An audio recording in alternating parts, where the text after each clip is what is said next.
அனைவருக்கும் வணக்கம். நான் உங்கள் அருண்குமார். நம்மளோட குளோபல் ஸ்கூல் ஆஃப் யோகா துவங்க இருக்கிற தந்திர யோகா வகுப்புகளை உங்களுக்கு நான் தான் கண்டக்ட் பண்ண போகிறேன். ஸோ அதை பற்றின ஒரு எளிமையான விளக்கம் இந்த வீடியோவில் நம்ம பார்க்கலாம்.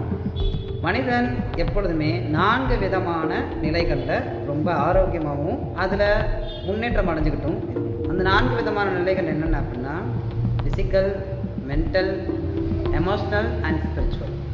இந்த 4 விதமான நிலைகள்லையுமே நம்மளை எப்பொழுதுமே ஆரோக்கியமாக வச்சுக்கிறதுக்கும் நம்மளை மேலும் மேம்படுத்துறதுக்கும் ஒரு அற்புதமான கலை தான் இந்த தந்திர யோகம். இந்த தந்திர யோகத்தின் மூலமாக நம்ம உடல், மனம், எண்ணம், செயல், ஆன்மா இது எல்லாத்தையுமே ஒருங்கிணைக்கக்கூடிய முத்திரைகள், மந்திரங்கள் இதெல்லாம் எப்படி என்னென்ன மாதிரி கரெக்டாக நம்ம செய்யணும், அதனால் கிடைக்கிற பலன்கள் என்னென்ன அப்படிங்கிற எல்லா விதமான டீட்டெயில்ஸையும் நம்ம கற்றுக்கலாம். யாரெல்லாம் இதை கற்றுக்கிறதுக்கு விருப்பப்படுறீங்களோ அவங்க இந்த நம்பரில் கான்டாக்ட் பண்ணி உங்களோட நேம் ரிஜிஸ்டர் பண்ணிக்கோங்க. நாம் மிக விரைவாக தந்திர யோகா வகுப்புகளில் சந்திக்கலாம். வார இறுதியில் மட்டும்தான் இந்த வகுப்புகள் எல்லாமே இருக்கும். நன்றி.